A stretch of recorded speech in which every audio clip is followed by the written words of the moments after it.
আমরা ক্যাম্পাসে নিরাপদ ফিল করছিলাম না। আমরা নিজেরা পুলিশ থেকে ক্যাম্পাসের ভিতর বাস ঢুকিয়ে নিজেদের অর্থায়নের টাকা উঠিয়ে তারপর আমরা এখানে এসে উপস্থিত হয়েছি এই ভেবে যে মাননীয় প্রধান উপদেষ্টা আমাদের দাবিটা মেনে নেবেন, আমাদের ক্যাম্পাসটা নিরাপদ করে দিবেন যেন আমরা সেখানে পড়াশোনা করতে পারি। এবার কে নিবে? তার বলে আমি ব্যর্থ হইনি, আমি পেরেছি। আমার 2 ঘন্টা সময় লেগেছে। 10 মিনিটের দূরত্ব থেকে আর্মি আসতে কিভাবে 2 ঘন্টা সময় লাগে স্যারের মতে, যেখানে আমাদের মতে সময় লাগছে 4 ঘন্টা।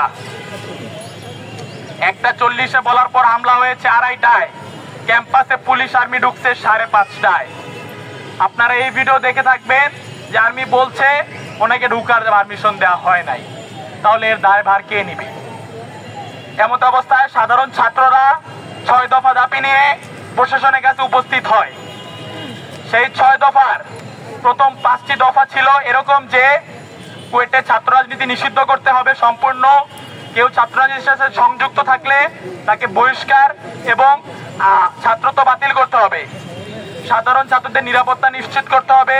যারা আহত হয়েছে তাদের আর্থিক সহায়তা দিতে হবে এবং কুয়েটের প্রশাসনকে স্বীকার করতে হবে যে ছাত্রদল কর্তৃক সাধারণ শিক্ষার্থী আহত হয়েছে এবং যারা এই সন্ত্রাসী হামলার সাথে সংযুক্ত ছিল তাদের বিরুদ্ধে ব্যবস্থা নিতে হবে এবং মামলা করতে হবে।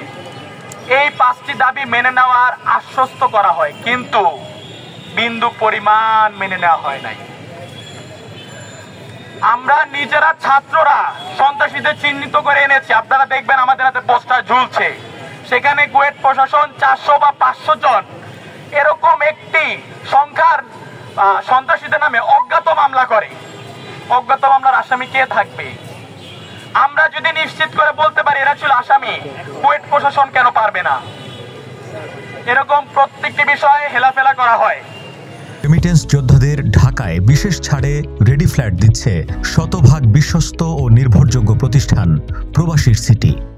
এর ভিসি স্যার এবং প্রভিসি স্যারকে পদত্যাগ করতে হবে, কারণ উনি আমাদের সেফটি নিশ্চিত করতে পারেননি, উনি ব্যর্থ হয়েছেন।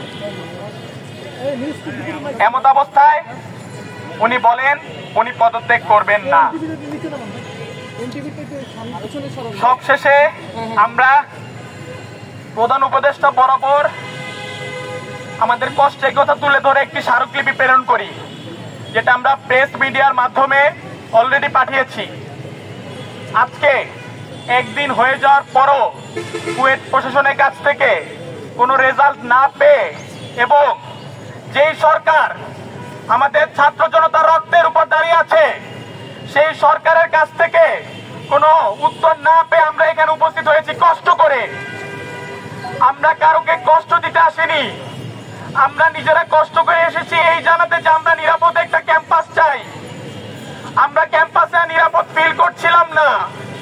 আমরা নিজেরা পুলিশ থেকে ক্যাম্পাসের ভিতর বাস ঢুকিয়ে নিজেদের অর্থায়নের টাকা উঠিয়ে তারপর আমরা এখানে এসে উপস্থিত হয়েছি এই ভেবে যে মাননীয় প্রধান উপদেষ্টা আমাদের দাবিটা মেনে নেবেন, আমাদের ক্যাম্পাসটা নিরাপদ করে দিবেন যেন আমরা সেখানে পড়াশোনা করতে পারি। আমাদের বাবা মা আমাদের সেখানে পাঠায় যেন আমরা নিরাপদে থাকতে পারি। আমরা দামদার কোপ খেতে সেখানে যাই না, আমরা গুলি খেতে সেখানে যাই না। জুলাই আন্দোলনের পরে প্রথমবার, আই রিপিট, এই প্রথমবার ছাত্র জনতার উপর কোন ক্যাম্পাসে এমন ভাবে গুলি করা হয়। তাহলে এর দাবি হিসেবে যদি আমরা নিরাপদ একটা ক্যাম্পাস চাই, সেইটা কি এতই